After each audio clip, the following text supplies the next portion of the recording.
Entrez. Bonjour, Tascott. Bonjour, mon colonel. Le sergent Dougal est là.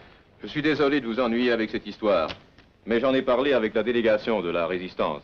Ça me paraît en valoir la peine. Vraiment? J'ai l'impression que ça vous intéresse, vous aussi. Come in, Sergeant.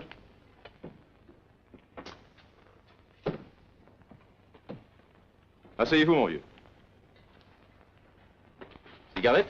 Excusez-moi, monsieur. Le tabac français me fait tousser. J'ai lu votre rapport, c'est très intéressant. Votre évasion a été vraiment un tour de force.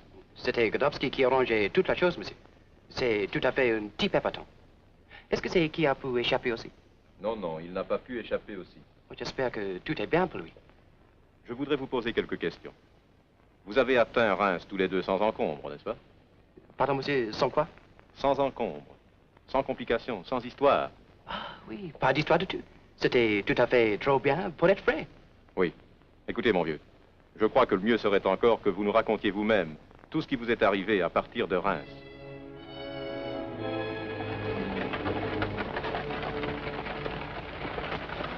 J'étais sûr que c'était trop tôt. C'est ta faute, Stéphane. Je n'aurais pas pu rester plus longtemps dans cette sale bouée. Viens là, Sandy.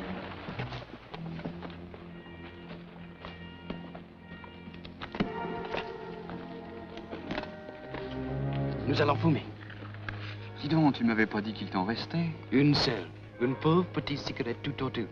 C'est tout ce qui reste de mon paquet de la Croix-Rouge. Vas-y. C'est pas dangereux ici. Une cigarette anglaise, c'est toujours dangereux. Où est le message?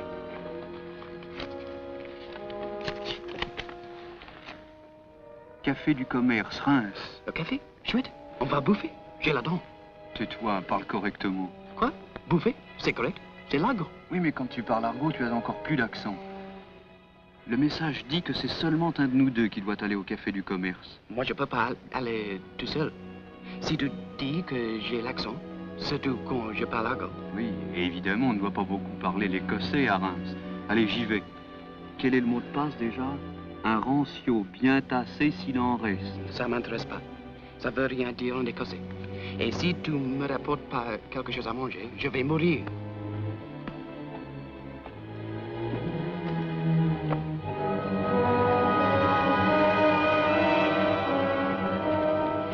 Qu'est-ce que c'est? Tu rapportes à manger? Oui, à boire et à manger. Un drôle de coup dur. Quoi, au café? Non, là, tout allait bien. Il n'y avait pas beaucoup de monde. Personne ne m'a fait signe. Bon, je dis le mot de passe en demandant un verre. Sacré bon Dieu d'histoire. Hé, vas-y doucement. C'était au coup de cloupette? Oui, j'ai été suivi en sortant du café. Moi, je croyais que c'était un type de la Résistance, mais j'ai vite compris. De Gestapo? Oui, à peu près. De ces salauds de Vichy, toujours à la recherche d'une prime. Il essaye de m'attraper. Je fiche le camp à toute vitesse. Je croyais l'avoir semé. Je vais pour me cacher dans une cave, je glisse sur les marches. Il m'a repéré et alors... Tu l'as eu? Crevé comme un mouton. Je vois. Mais si les autres de Vichy trouvent le corps, ils vont pas être contents? J'en ai vaguement l'impression. Stéphane, il faut s'en occuper tout de suite. Tu penses pas? Oui, je pense. Allez, viens vite.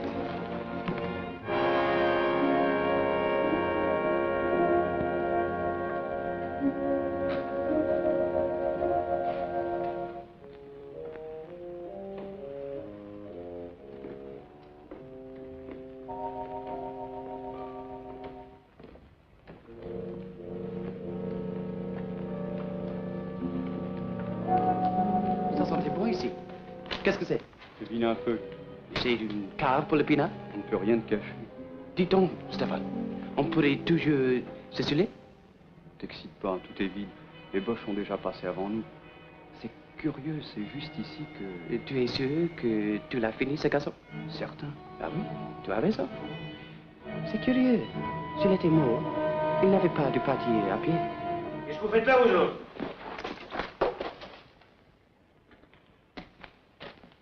Vous en faites pas, les enfants. Nous sommes des copains. Mais vous étiez dans le café? On vous a suivi. Mais pourquoi êtes-vous revenu? Pour cacher votre boulot. Vous inquiétez pas. On s'en est occupé. D'ailleurs, pour du boulot, c'est du boulot bien fait. Il ne se réveillera pas. C'était un mouchard de Vichy. Merci du renseignement, mon petit. Mais qu'est-ce qui vous a pris dans le café tout à l'heure? Vous êtes cinglé? Fumer une cigarette anglaise? Vous croyez que ça se trouve dans un paquet de gauloises? C'est pas tout ça. Qu'est-ce que vous faites ici, tous les deux? Nous sommes prisonniers de guerre. Nous voulons aller en Angleterre. Non, c'est pas vrai. Mon pauvre gosse. Vous êtes anglais? Écossais. RAF. Comment? R et F. C'est comme ça qu'ils prononcent là-bas, R-A-F. Vous êtes pilote? Ergan. Vous pensez qu'il est possible d'avoir quelque chose à bouffer? Mon pauvre gosse. Mais je croyais que vous aviez tout plein à manger en Angleterre. Oui, madame. Mais il y a un mois que je n'y étais plus. Ah, c'est donc pour ça qu'il a faim. Dites-moi, monsieur, est-ce que vous pouvez faire quelque chose pour nous? Bien sûr. Mais tâchez d'abord de pas vous faire voir. Il y a un couvre-feu, vous savez. Nous pouvons coucher ici. Pour attendre, peut-être. Non, mes enfants, il vaut mieux filer tout de suite. Filer? Où ça? Écoutez. Il est 1h15. Je vais vous dire ce qu'il faut faire.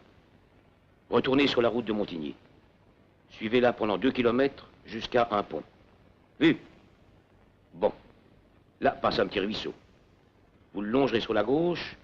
Ça vous amènera derrière une grande ferme. Vu? La route de Montigny pendant 2 kilomètres, un petit pont, le ruisseau sur la gauche jusqu'à une grande ferme. Vu? Bon. Dans l'étable, vous trouverez 2 bicyclettes. Je téléphonerai pour arranger ça. Et de quoi manger? Dans un petit paquet qui est sur la première. Merci beaucoup, madame. Et dans le guidon du second vélo, il y a un papier avec toutes les indications qu'il vous faut. Vu? Bon. Allez les enfants.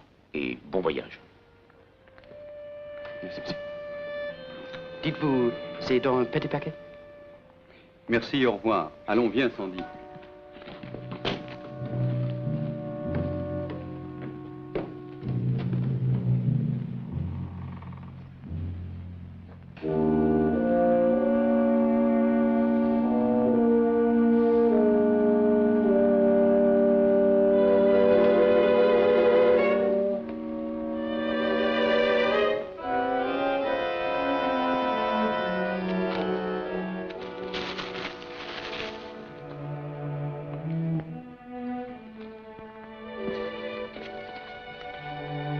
Bien, c'est encore une jolie petite promenade. C'est combien loin? 35 kilomètres. Oh, je vois. Et il faut qu'on les fasse avant le jour. Qu'est-ce que c'est là-bas? Encore des vaches? Non, l'hôtel de la Poste. Un hôtel? Vraiment? Fais voir. Un hôtel? Stéphane, un hôtel avec un lit et un toit. Et peut-être quelque chose à manger encore.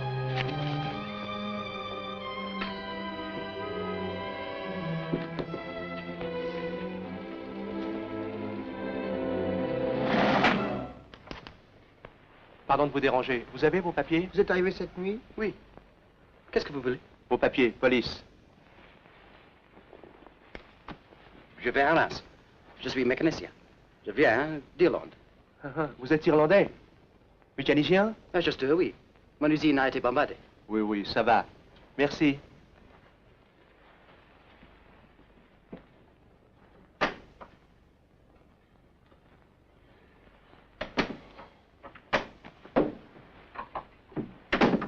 Comment t'en es-tu tiré? Avec les gendarmes?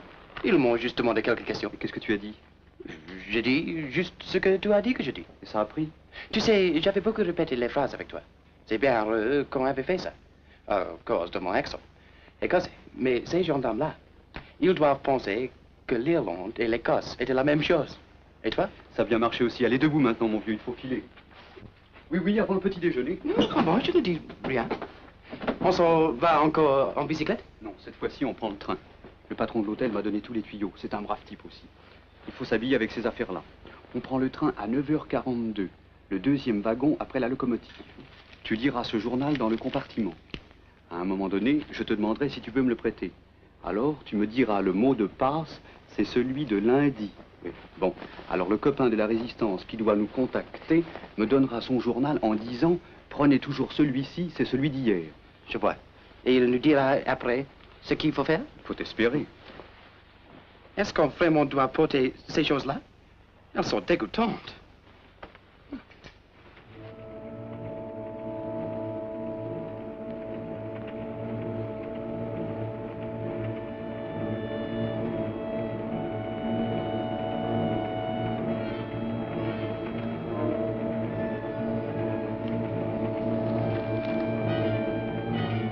demande pardon, vous pouvez me prêter votre journal? C'est celui de lundi. Prenez toujours celui-là. Il est d'hier.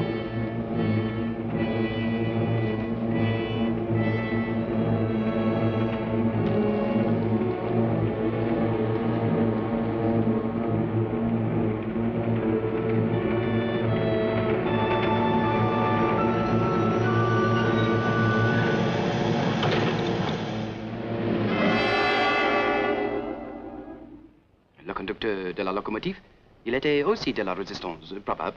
Toutes les choses, ils étaient bien réglées. C'était tout à fait comme les opérations combinées. Et cette jeune fille, dites-moi, elle vous a emmené dans une ferme? Oui, monsieur, une ferme qui était de son père. Et alors, elle nous dit qu'il y a cette soir-là un avion qui va en Angleterre. Mais que ce n'est qu'une seule place dedans pour un de nous deux. Oui. Et alors, vous avez joué ça au poker d'as? C'est ça, monsieur, mais comment vous le savez?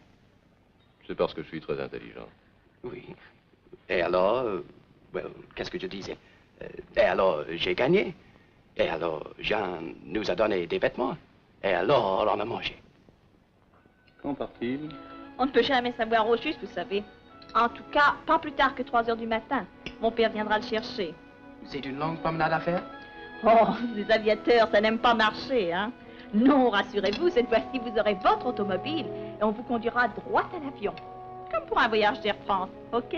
Ok. Voilà, ça ira pour cette nuit. Je vous le changerai demain. Merci beaucoup, mademoiselle. Je me sens beaucoup mieux. Bon, maintenant je décampe.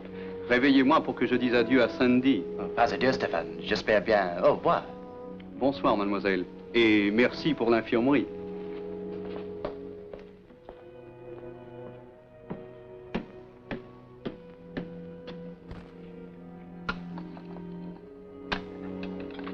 Ça faisait longtemps que j'avais pas fumé.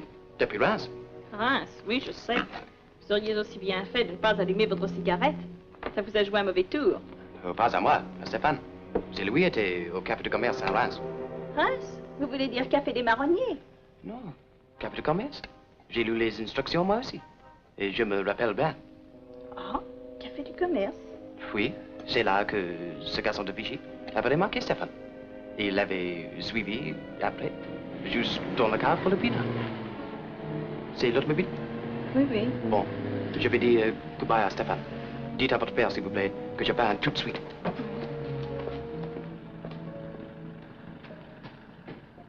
Dites-moi, mon vieux, quand vous avez quitté Stéphane, il vous a donné une lettre, n'est-ce pas? Oui, monsieur. Et il vous a demandé de la remettre ici à quelqu'un, au cas où son départ serait retardé, n'est-ce pas? Oui, c'est ça, monsieur. Mais comment vous le savez? Je vous ai déjà dit que j'étais très intelligent. Est-ce que vous avez remis cette lettre? Oui, monsieur. Le nom et l'adresse du destinataire, pouvez-vous me les dire? Je suis vraiment désolé que je ne peux pas, monsieur. J'ai donné mon parole d'honneur. Sergent, je dois vous avertir que vous devez considérer cette question comme un ordre. Oui, monsieur. Je vois. Mais ce n'est pas une affaire de service. Naturellement, mon vieux, je ne puis pas vous obliger à dire ce que vous ne voulez pas dire. Nous ne sommes pas à la Gestapo ici.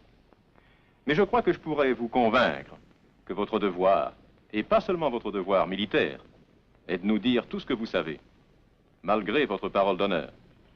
Je suis désolé que je ne crois pas. Vraiment, monsieur. Évidemment, après tout ce que vous m'avez dit, je pense que vous me prendriez pour un fou ou pour un imbécile si je vous disais que votre ami Godowski était un agent de la Gestapo. Oui, monsieur, Et cependant, votre ami Godowski n'était pas Godowski du tout. Le vrai Godowski est toujours prisonnier de guerre en Allemagne.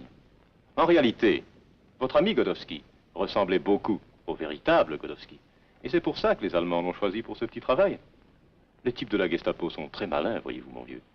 Tellement malins que c'est eux qui ont organisé votre évasion, en collaboration avec le faux Godowski, bien entendu. j'ai peur que vous avez été terriblement mal informé, monsieur. Je vois que ça ne va pas être facile. Je vais vous raconter la fin de votre histoire. Ce n'est pas sans raison que je vous ai demandé de commencer votre récit à partir de votre arrivée à Reims. Vous vous souvenez de la carriole? Bon. Vous vous souvenez aussi que Stéphane avait rendez-vous avec la Résistance au Café du Commerce? Mais Stéphane avait pris un autre rendez-vous avec un de ses amis à lui, nommé Oscar Emberg. Vous n'avez pas connu Emberg, quoique vous l'ayez vu plus tard dans le train, où il était assis à côté de Stéphane, lisant un journal. Il était dans la Gestapo lui aussi, et Stéphane était directement sous ses ordres. Mais à Reims, la Résistance les avait identifiés tous les deux, et si Stéphane était allé au Café du Commerce, il est possible qu'il n'en serait pas sorti vivant.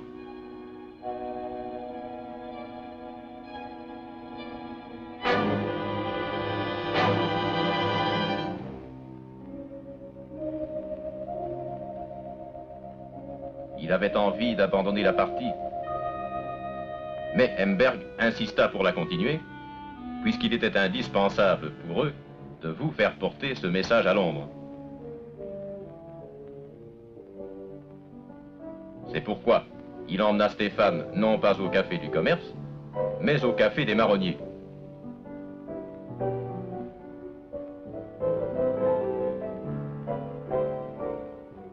Un des habitués du Café des Marronniers était un petit espion de la SOL.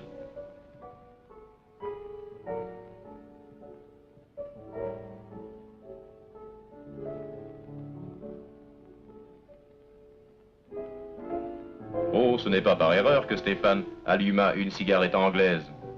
Autant crier vive de Gaulle à la porte de la commandanture. Il avait à cela deux raisons. Attirer l'attention de l'espion, et aussi celle de l'homme et de la femme de la Résistance, ceux que vous avez vus plus tard dans la cave.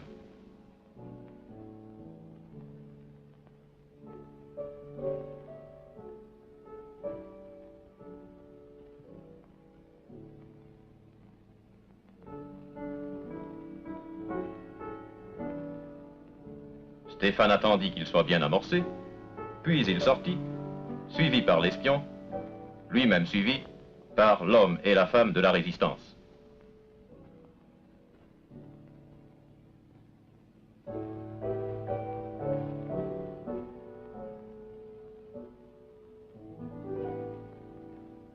Le plan de Emberg avait réussi.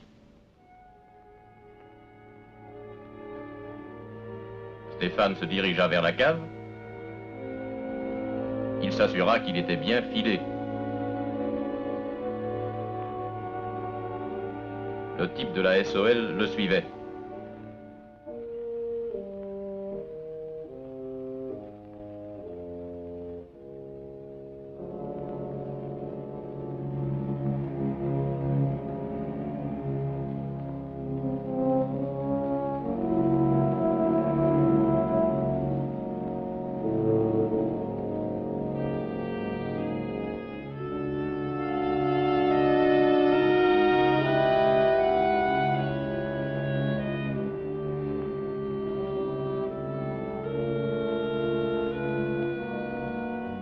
L'espion eut la bêtise de demander à Stéphane ses papiers, ce qui donna à Stéphane une occasion qu'il n'a pas ratée.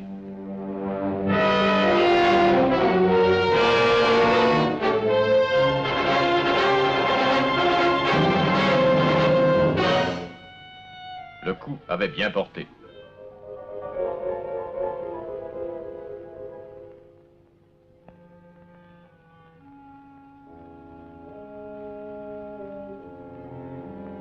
L'homme était bien mort.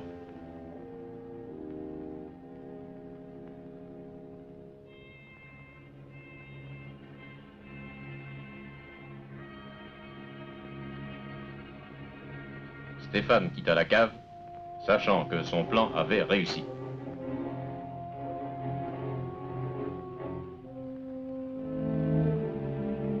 Les deux membres de la Résistance l'avaient observé.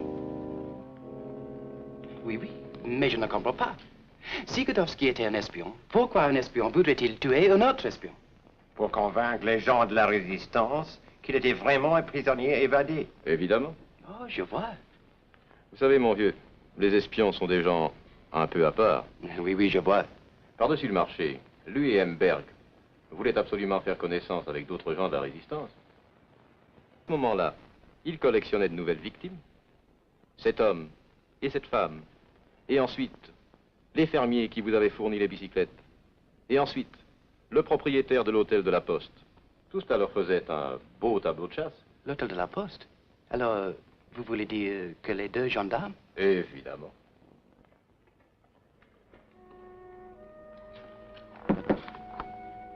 Police. Bonjour. Vous avez vos papiers?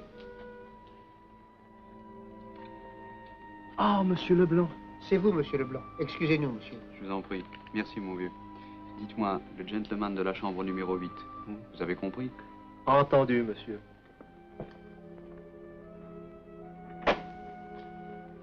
Bonjour. Bonjour, monsieur. Train de 9h42, celui de Givry. Parfait. S'il y a un pépin, je suis à l'hôtel des voyageurs à Arras. Train de 9h42, le deuxième wagon après la locomotive, second compartiment. Entendu. Voulez-vous me dire qu'ils me prenaient pour un espion? Moi aussi? Difficilement. Au contraire, vous étiez pour eux une protection inespérée. Je trouve ça difficile à croire, tout ça. Sûrement, j'ai vu ce type, Bernberg. Sûrement, vous l'avez vu.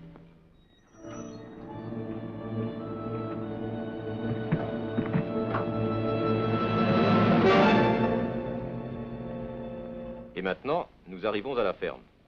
Naturellement, Godowski a fait exprès de perdre. Heureusement pour vous, il avait besoin de vous pour porter en Angleterre le précieux message. C'est pourquoi il vous a fait promettre de venir lui dire au revoir.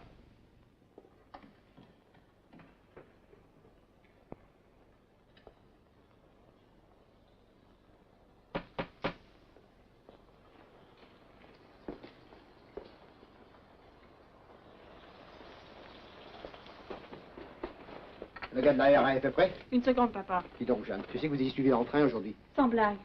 Un brave type de la Gestapo qui s'intéresse à l'ordre nouveau. Enfin, les copains sont occupés de lui. Il était seul?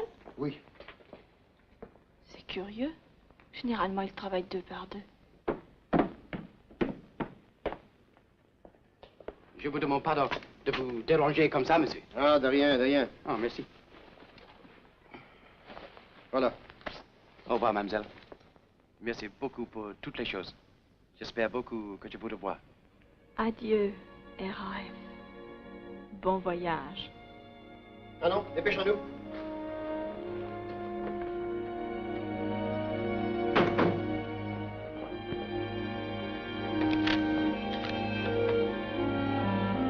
Reims 776. Allô? Café du commerce?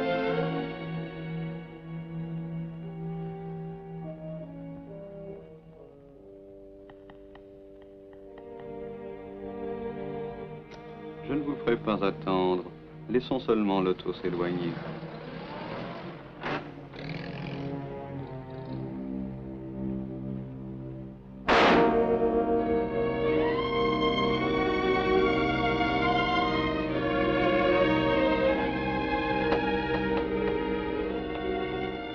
Arras 18.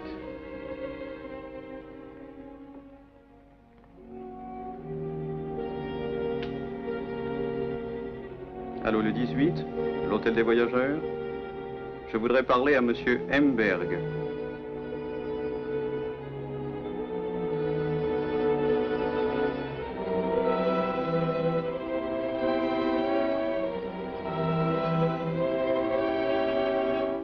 Allô, Oscar, bonsoir. Le pigeon voyageur s'est envolé. Il a son message gentiment ficelé à la patte. Vous voulez que je vous rejoigne? Bon. Oui. Je vous attends. Bonsoir.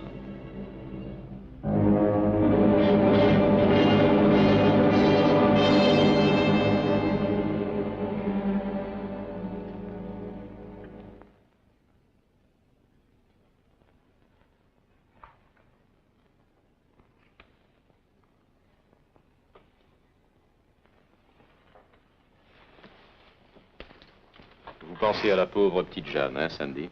Oui. Je lui avais dit que j'allais la revoir après la guerre.